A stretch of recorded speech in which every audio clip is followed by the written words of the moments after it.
Discover the key to more productive, diverse, and agile teams with Kodo People, the only assessment tool based on real decision-making and backed by behavioral economics. Say goodbye to biased placement and elevate your team's success.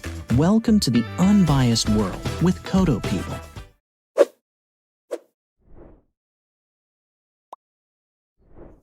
Hi everyone, welcome to this first episode of Kodo People Talks. This is gonna be a series of talks, where we are gonna have amazing people globally across the globe to touch really essential or critical topics, hot topics we could say, and sometimes controversial, I would say too. And today I'm so thrilled to have with us Ben Eubanks as a first guest of this series because man, Ben, I appreciate you. We are in touch for so long. Back in 2020, I think. We did some stuff together, some research projects together, and I'm so happy that you are here with us, and also, excited to talk about your book. So please let us know, or let the audience know you a little bit more. Sure, Ben, absolutely. welcome. So glad to be here with my friends and looking forward to a great conversation. So, hey, everybody, if you don't know me, I'm a researcher, author, speaker. That's how I spend my days. So just my new book recently came out called Talent Scarcity, which we're going to dive into a little bit, that conversation around why is it so hard to find good people. We're going to talk about that some today. But I spend my days as the chief research officer for Lighthouse Research and Advisory. And we're a company that explores the HR technology side of the landscape, the tools that companies use to hire and support and develop their people, but also a bunch of research on trends and best practices and what's changing and evolving in the industry. And so it's so much fun for me to kind of turn the rocks over. I'm very curious and so excited to be here with you again, Fran. It's going to be a great conversation. Thank you so much, Ben. Tell us a little bit about your last book, Talent Scarcity, which focuses on hiring and retention strategy. I think it's the topic now. It's the topic, I think. Please tell us a little bit about your last book. Sure. So whenever I hear a question once or twice, I'm thinking, okay, that's interesting. When I hear it a dozen times, someone's got to answer this question because it's a big deal, right? It's bothering a lot of people. And so the question that most of us probably heard if you're a business leader, a talent leader in the last couple of years is, where are all the people? Where are the good talent? Where's the good talent? I can't find any workers. We see all these headlines talking about this. And so I started digging into it a little bit, saying maybe there's some interesting causes or drivers of that, and found so many articles and pieces talking about all the problems and not very much talking about the solutions. So I went through and crafted a book that spent about 20-30% of the time talking about here's all the drivers and contributors to that. And I'm happy to dive into those if you want to explore those. And then I spent the rest of the book talking about here's innovative and creative ways on hiring people, looking for talent, attracting talent that you didn't even know was there, looking for hidden workers, all those things, how to retain people, how to keep the ones you have. The easiest job to fill is the one where you don't lose them in the first place. And so retention's a big deal. So that's been the big focus of the book, but the focus of a lot of the conversations I've had with employers in the last few years as well. Just like, what's going on here? This is the weirdest place we've been in. And even recently with all the news, at least here in the States, around layoffs in the technology industry, things like that, brand new hiring data that we just finished shows that other than a couple of industries like software and technology, most of them have plans to hire more people this year than they did last year. So it's a weird market where some companies are kind of tailing off, others are ramping up as fast as they can, and never seen anything like it in my time as a recruiter or HR leader, that's for sure. Yeah, no, it sounds pretty interesting. I agree with you that we are living this talent shortage. At least I'm hearing about that a lot, and in all the forums and the conversations are talking about, also people saying that recruiting is decreasing. And then, as a consequence, because of the layoffs and many other things, we are living this economic downturn. And then, maybe the situation is not the best. I'm wondering, Ben, if you found this is something really tied to the current situation or environment or economic situation, or do you think this is a trend that we are going to see, stay with us in the future? I'm so curious. Yeah, so this is definitely a longer term thing. So the way I kind of position it is the crunch we felt in the last 2 years, the talent crisis, if you will, where it's just difficult to find people, employers paying almost anything they can and still not being able to find enough good workers. That is a precursor of what's to come. And listen, man, you know me, I'm not the doom cloud kind of guy. I'm not the end of the world. And yet I want to paint a very clear picture that this is reality. This is what you can expect. And if that's the case, there are other things we can do, whether it's we're going to automate some part of the jobs that we have so that we don't have to do those anymore with people. We're going to stop doing some of the jobs we have because those don't need to be done anymore. They're not value add. Or, hey, we're going to have to really focus, as I talked about, on the recruiting, on the retention pieces of this. So things like birth rates changing globally. So in the last month, I presented to audiences in Dubai and in India about localized country-specific birth rates, showing that it's below what demographers call the replacement rate. So I don't want to get too nerdy here because I'm not a demographics expert, but what they say is the fertility rate for a population needs to be 2.3 per woman. If that's not the case, if it's below that, then suddenly you start shrinking. And over time, that creates problems with not enough workers to go around. And in the US, where I am, it's about 1.7. So we're below that 2.3 number, and it's below that for most developed countries. So it's a problem that more and more places are going to see and experience. And again, this may not even feel like a day problem, but in the next 10, 15, 20 years, it's going to continue being a bigger and bigger issue. Yeah, it sounds like we are going to see many new trends. I'm thinking about the reskilling, upskilling. Yes. The people that you have, trying to take advantage of people that are older than we expected. Working, because I can see this, and in Europe is quite the same. Population is getting older, and then we don't have young people to replace the current workforce. So I think it could be pretty tied to demographic. The demographic situation, but let's see. One other thing, because I know that one of the things that you and I love to kind of kick back and forth when we're texting each other and stuff is around human behavior, right? Behaviors, decisions, the choices we make. And we're seeing more and more people making very personal choices about, I'm going to step out of the workforce because 2020 reminded me that work isn't everything, my family's everything, or whatever, right? Or life's too short, I'm going to go on a 3-month sabbatical and just hike this trail, or whatever people are going to do, right? They're stepping back from work, or they're saying, I'm just going to do some gig work, some side things, some contract stuff just to keep the bills paid. But I'm not going to be beholden to a company for the next 20 years of my life, working 80 hours a week just so someone else can become wealthy off of that. So we're seeing all these other very personal choices that enter into this, which is fascinating, which is intriguing, which on the company side, you got to figure out how to tap into those people. If you want to keep them, if you want to appeal to them and hire them, you can't just assume that the way you've always hired is still going to work in the future. Yeah, I totally agree with that. I mean, we study human behavior now in Kodo People. Also, we assess, social behavioral preferences and different kind of behaviors, that are really important because most of the companies are blind, right? They are not measuring or tracking it, at least, and then properly, or accurately, we could say.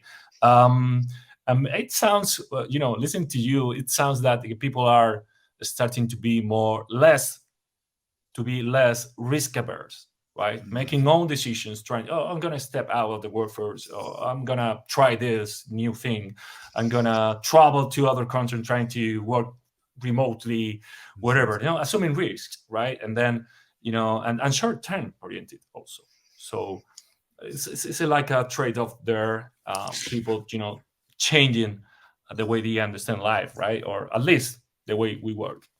That's an interesting perspective on that. I would almost say it's like an opportunity cost. We said the opportunity cost of working in a job that I hate and, doing this for years and years and looking back on my life and saying, I can't get that back. Those years are gone, right? The moment that COVID gave all of us was a little bit of reflection, right? When I'm trapped inside the house with my 4 kids who are bouncing off the walls, and I'm thinking, what in the world's going on here? Right? Everybody had that moment of self-reflection, and that caused them to look at things differently. And so part of that has played out in lots of different ways in relationships and social dynamics, but as well in work. And we're seeing these other things where people say, the opportunity cost of staying in this job, yes, it may be more secure. It may have a steady paycheck, but I'm trading off my soul, and I'm not willing to do that anymore. And so they're Yeah. willing to take that risk, as you said, and say, I'm going to risk, looking back saying that was the best decision I ever made, quitting that job that I hated and trying that new thing that ended up being the best 10 years of my life or something like that. Who knows? But we'll be able to look back and see all these people that made these changes, and probably many of them celebrating that long term. Yeah, and also, is something that I think is pretty American. No, is embracing new experiences, and if you fail, don't matter, right? Doesn't matter. It's like try it out, and then let's see. I would like to ask you, Ben, also about the if you could describe a little bit what is the environment of talent scarcity that the projects are operating in, because this is the big question. Yes. So we see all the stories about layoffs and everything else. And if I had my time machine working, I would go back a year ago and release the book a year ago now, because no stories of layoffs. Everybody was trying to hire. It would have been perfect. Yeah. The truth is it came out. And so I'm thinking, okay, maybe the environment's shifting. Maybe this is a economic thing that's adjusting. And what we see in the data, we have some brand new research we just finished on just over 1,000 global employers. And we asked them, are you planning on hiring more people this year or hiring fewer people this year? What are your, what's changing there? And one of the things that's surprising to me is that the largest companies with, 5,000, 10,000 or more people, they're the ones who are saying, we're going to hold off, we're reducing headcount, or we're hiring less. The companies who are 1,000 people and fewer, so the smaller end of the spectrum, they're saying we're hiring more people this year. We're trying to catch up now. And this is anecdotal, but I've seen so many examples over the last 2 years where the really large companies, especially in the technology industry, they had virtually unlimited budgets for hiring people. I have a good friend who works at a recruiting agency, and he said one of my recruiters was making $75,000 a year, doing a great job. He just got a job at one of the big technology companies for $225,000 a year. He said she can't produce that much value for the company. She can't produce that much revenue by hiring that many people. She just doesn't have that skill yet. And so at some point, there's got to be a cliff for this. And that's what we're seeing for a lot of those things. Companies that overpaid for certain roles. I think that's part of this big shift in the layoffs, is they're now resetting back to, okay, it really wasn't worth $200,000+ to hire that recruiter. Maybe they were worth 100, maybe they were 75, but something less. And so we're seeing that big shift back in those cases. But overall, we're seeing a lot of companies planning on hiring that are outside of the software and technology industry.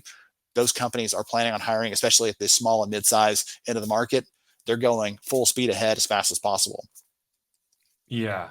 No, that's just pretty interesting, because I heard of it a lot too, because I have some recruiting friends, and then it seems like many companies are.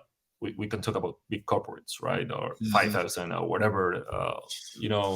Probably in IT, IT sector, they overhired during many years, and then they are going back and say, listen, we need to readjust our workforce because we overhired, trying to grow or scale in a very active manner. So but I agree with you that small and medium sizes enterprises, I think they are hiding because they want to take advantage of the situation, right? I think. Do you think, Ben, that there is the talent shortage is something proper of the IT sector, or you can see across industries? How do you see this? Because I'm just curious. So also, many people are saying, I can find a software developer, I can find an engineer, I can find a backend full stack developer, whatever. But I'm not pretty sure if this is something that affects, all industries. What do you think here? The first thing that comes to mind is I was talking with a leader at Visa, the payments company, a few years ago, and I made a comment and was, got my hand slapped essentially because I made a comment about them being a company in the finance or banking space. And they said, no, we're a technology company. And so many companies now, it doesn't matter what industry you're in, are saying, no, we're a technology company. Oh, we're a big bank. No, we're a technology company that serves banking customers, or we're a big technology company that builds cars. Right. So all those things, I think that's driving the demand for those types of roles you're talking about. We're also seeing a huge demand, though, in other industries for things like nurses, for truck drivers, which seems so mundane and like a simple type of job, but the number of people who are taking those roles, who are stepping into those out of school, is pretty low. And so we're continuing to see that population shrink lower and lower, and employers that are hiring those types of positions are struggling. Ask anybody in the healthcare space about the travel nursing industry, right? It's almost become a parody at this point, where people talk about how just ridiculous it is that a nurse can make $250,000 a year if they're willing to travel around and work on short contracts, versus taking a job for 70 or 80,000 with a stable hospital in one place and not moving around all the time. So there's lots of different factors in this that are playing into it. Some of them job specific, some of them industry specific, but overall there are shortages on a macro scale and a micro scale that employers are going to have to deal with. And it's not going to like magically get better or suddenly improve. It's not going to change overnight. Yeah, I think so too. It's just something that we are not going to solve overnight. It's going to happen overnight. And then, what do you think are the triggers that are provoking this talent scarcity? What did you find? You did recent research study about this kind of things. Did you find something that we could say, oh, listen, this was unexpected, and then this is more, I think it's a multifactorial problem, but understanding this big picture a little bit more. So I mentioned a little bit ago some of the demographic things, right? So we're having more people who are in the workforce who are older, more people who are, or fewer people who are coming in or being born. So that's shrinking that. We're seeing more personal choices and preferences affecting things. We're seeing more business startups, which is an interesting thing, because you say, well, that's a sign of a healthy economy, right? When you see innovation and business startups, right? But the trade-off is, think about that person who you hire an amazing person to come work at Kodo People. They work with you for 6 months, they go and leave and they start their own business. That person's never coming back to your business, number one, right? Unless theirs crashes and burns, they're not coming back. That's right.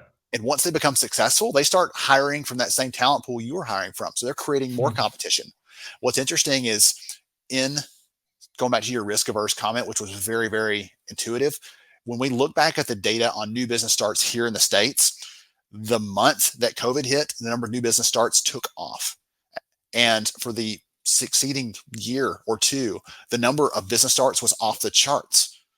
The companies that were started or file new business filings with the government, because people were saying, you know what, I want to have my own thing, whether it's a side hustle or it's entirely my job. That those things start to create more difficulty for employers that are hiring. And then one last one that's kind of a weird, nuanced one that we don't have a lot of data on, but it's one that's bears mentioning, is, at least here in the States, we have this thing called a NILF, NILF, not in the labor force. And there's a portion of working age people who have kind of flown under the radar. They're not engaged in work. They're not employed at any companies.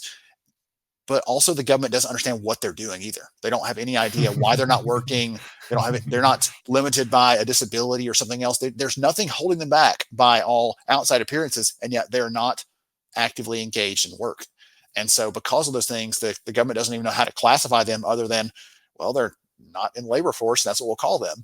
And there are millions of people, though, in that classification. And so for those companies right now, they're saying, if I could just find someone that would just take this job, it would solve a big problem for us. For every company that's saying that, for every job like that, there's a person sitting on the sideline saying, I don't want to work. Working right now. Yeah. So it's a very, very strange sort of dynamic. It's really weird, above all, if you look at the States, right? Because here in Spain, for instance, Europe is different, obviously, and Spain is different. Here, many people want to be a public worker, stable, secure, same job, secure, the same income, every single year. And also we have, this unemployment rate, which is so high. So, but it's weird where you are talking about, because in the States, what are they doing? What are they doing? It's like, it sounds crazy.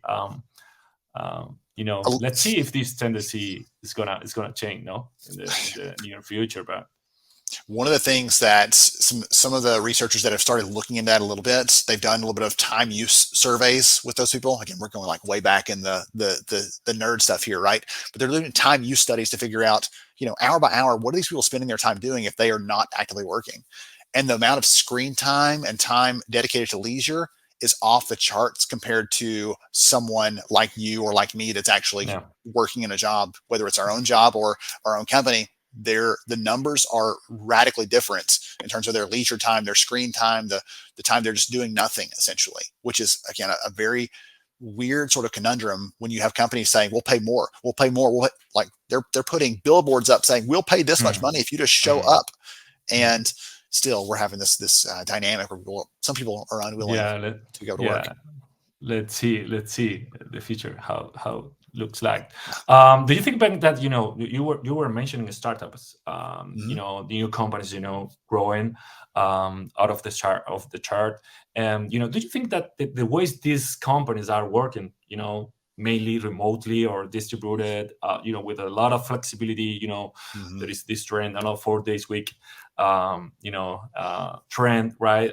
Like many companies are embracing this practice, to be more productive and to have more time off for our employees. Do you think that the big corps, the status quo, we could say, can compete with those when it comes to find talent? Because at the end of the day, if you have offering you something more flexible, more opportunities to live your life. No. 2 data points for you. So in our brand new hiring study, we asked candidates what kind of company they wanted to work for. Do you work for a really big, well-known company, great brand? Do you want to work for a good company that is kind of lesser known? Right? I don't care who they are; they're a good company. Or C, I don't care at all what kind of company it is. I just care about the job that I'm in. I care about the tasks I'm doing, the things that matter, the job-related characteristics. 1 out of every 2 candidates said they prefer the type of job over the type of company. So the least preferred, by the way, you were spot on. The least preferred is one of the really big corporate organizations. They much prefer something a little more smaller, lesser known. I don't care about all the flash, right, or the cool company stuff. But overall, people just want to work for a company that treats them fairly and do a job that they like. Overall, that doesn't surprise you and me who know behavior, but it's great to be able to share that back with the world and say, hey, by the way, just do this, table stakes. The other data point that's interesting to me is we actually asked employers, do you see a rise in ghosting if you require people to come to the office? When you notify them, do you see a number of candidates drop off? And the answer was absolutely yes. So as employers are going through the hiring process, they say, okay, right here is where we tell you that you have to show up for the office, 4 days a week, or you're full-time on site. They start to see the drop off from candidates in that, which makes logical sense. But until now, all the data has been pretty much anecdotal. So I'm glad to have this new data point to be able to shine the light on that and say, okay, employers, if it's an option for you, look at that. I've also spent a lot of time in the last year, though, talking with employers who are in non-flexible jobs, non-flexible industries, those frontline workers, things like that, because they can't say, hey, Fran, I know that you're a retail worker, you're bagging groceries. You'd love to work from home, right? Well, sorry, you can't, right? That's pain. Exactly. But there are other ways those companies can offer flexibility to their people without having to say you can work from home that meet the needs of those people. What's interesting is when we ask workers how they define flexibility, where I work is number 5 on the list for them. There are other things they say flexibility means to them, much more so than just where they are when they're working.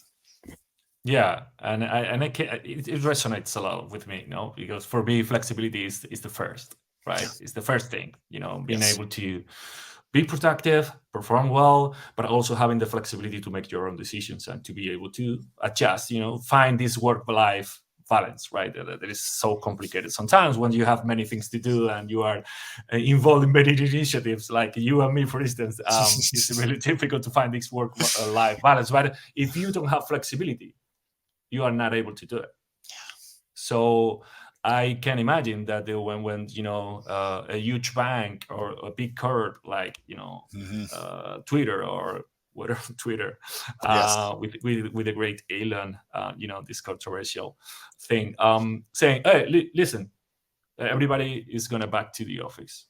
So then you're gonna lose talent in the middle, right, during the process. So again, it's a factor that probably is affecting the way the companies are hiring.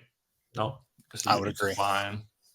You need to find big things. Ben, regarding this book, Talent Scarcity, Mhm. back into your book, tell us a little bit if you have an anecdote. Talking with big companies like Sapir or Coca-Cola, you were researching, you were talking with them.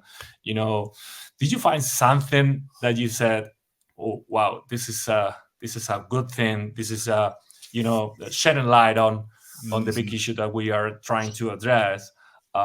Because I think those meaningful conversations, being able to talk with people like at that level, I Yes. think is great. I could tell you a bunch of stories from the book. That's one of the things I really wanted to do in this, is not just talk about the problem and then just leave that at everybody's feet, but give them some examples and solutions. So in the book, there are dozens of stories of different companies and how they've solved this. And this isn't a 50-page case study. It's 2-3 pages on here's the problem, here's how they solved it, here's the approach and results. So really diving into some of those things in context of hiring, in context of recruiting or automating and other pieces. So one of the stories I love most, I could go on and on about the stories. I love them. One of the stories I love most is from Audible. So one of the things that they've done, so this is an Amazon company, one of the things that they've done is they realize that when they are looking at resumes, unconsciously, in many cases, hiring managers penalize those who are caregivers. Someone who said, I'm going to take a year off, raise my new baby, and then come back to work. If someone has a gap in their resume because of that, for whatever reason, they get penalized for it. So they said, we want to actually not just try to eliminate that penalty, but also celebrate those people. So they put together this thing they called a returnship. Not an internship, but a returnship, where people come back, they get a chance to work in this paid program. They get a chance to develop new skills, rehone their skills who may have gotten rusty over time. They get a chance to build a new network of connections, and they get paid for this 16-week period while they're doing this work. And at the end of that, they have the choice of going off on their own and using this as a launch pad, essentially. But many of those people that finish that program ultimately get a job offer from Audible to come work for them. And the only people who are eligible for this, by the way, are people who have taken time off of work to care for a loved one. So a child, a spouse, a parent. Those people are the ones eligible to do this. If they've been off of work for a year or longer, they're the only ones that they're seeking with this returnship program. And it's a way to bring them back and to create some new value and to target an audience that a lot of other companies overlook. So I love that story because it touches on a lot of the things we were talking about earlier about that work-life balance and the importance of caring about and making those personal choices. In this case, they're saying, hey, make those choices. Great. When you're ready to come back, we're here for you. I love it. Definitely, I love it. I think this is not a very common initiative, I guess. But definitely I love it because sometimes, you have to dedicate time to your family. If someone is sick or whatever, I had to do that, during the last summer. I know what that means. So, I appreciate this story. I think we should share it more frequently, and hopefully, companies could embrace this kind of approach. It's retaking the talent that you lost, and then giving them more opportunity to upskill, reskill, relearn, and then bring value to your company. So and I'm guessing people that tend to do that, they are givers. They are caregivers, but they are givers too. Then it's something important for organizations. I have the two last questions for you, Ben. I could talk for hours. I know. I just want to talk to you all day long, but for the benefit of everybody else, we'll keep it from doing that. Time is limited. Do you think that the companies can address this talent scarcity, this talent shortage, without analyze, without gathering data, without assessing people or whatever? What do you think here? I think the best bet for making any talent decision at a micro level for who to hire for the next job or who to promote in the business, or for how do we understand what matters in this job so we make sure we're consistently hiring the right kinds of people that align with the values of our organization and that are bringing new perspectives to the table. We need data to do that. Assessments are great tools. The data we have, the research we have says that candidates actually prefer a hiring and screening experience that has an assessment in it. We've asked it multiple different ways over the years, and the newest data just came in from 1,000 global workers, and they told us they preferred submitting a resume and having a short hiring assessment over just submitting a resume alone. So they're looking for ways to stand out. They're looking for ways to understand more about the job. So I absolutely agree with you that assessment is a key part of this. Having data in these decisions is important. Absolutely. Yeah, happy to hear that. No, I was observing that trend too. No, sometimes they feel that they are going through an objective process instead of the same process that I sent my resume and then I have to wait. So that's pretty cool. Last thing. This is something that I was thinking of to do regarding human behavior and behaviors. That we assess, behavioral preferences. Ben, which is the behavior do you love the most when it comes to talk about behavior in general? Not necessarily, it could be something that the Kodo people says, it could be something in general which you understand is a behavior that you love the most. Oh my goodness. Give me some examples. I'm trying to even wrap my head around this right now. For instance, I'm going to give you an example. For instance, for me, people who are not conditional cooperators is something really great. Their cooperation is not related to external factors. It's not dependent to external factors. They cooperate or not regarding their own, circumstances or motivators, right? So having in your team someone who is going to cooperate no matter what, that person is a giver for sure, but also is going to help you keep going. So for me, this could be a good example, for instance. That's a great one. I'm trying to right now. There's a word I'm trying to think of, and I'm completely going blank. Because there was a really interesting study that happened during COVID that they looked at who was most successful at transitioning during that time. And again, I've spoken on this 2 or 3 times over the years. My mind is going blank right now on what this is. But essentially, the degree to which someone cares about the needs of others around them, not just their own self. One of the things they found was the people who transitioned and were able to, okay, I've got to go remote. Okay, no, I've got to come back. Okay, now we're only back for 2 days a week, whatever else. The people who made those transitions most successfully were not the ones who were only looking internally, but the ones saying, hey, Fran, how's it going with you? You okay? How's it going? Right? Do you need anything right now? Okay, right. And they're actually paying attention to the people around them. And again, right now, I'm completely blanking on what that term is from a psychological behavioral perspective. It could be something related to people who are not selfish or people who are altruistic. It could be, but also I'm thinking of we have a measure for that. People who tend to anticipate others' emotions and needs. Needs. Aggregating information from the context, and then you are able to do that. We assess that. It's called in our tool. It's called strategic reasoning. Very cool. It's a very simple. It's a very simple decision where you have to anticipate others' decisions. So, that's incredible. And the behavior that I hate the most is I'm gonna start here. Is people who is pretty envious without any compassion, right? Because when you are super envious and super compassionate, you are super egalitarian, right? Envy is not always a bad thing. If you are envious but you are compassionate too, you are egalitarian. But if you don't have any compassion, pay attention to that kind of behavior, right? Maybe you're going to be in trouble. All right, so something I hate. Probably the opposite of what I said a minute ago, right? Where the person that's only focused internally, the only thing that matters is how I feel today. And if you're not asking me how I feel today, then that's your failure. Like, no, actually, it's not. That's everybody's got their own race to run, right? If I try to run your race, I will never reach the finish line. I've got to run my own race, and you need to run your own as well.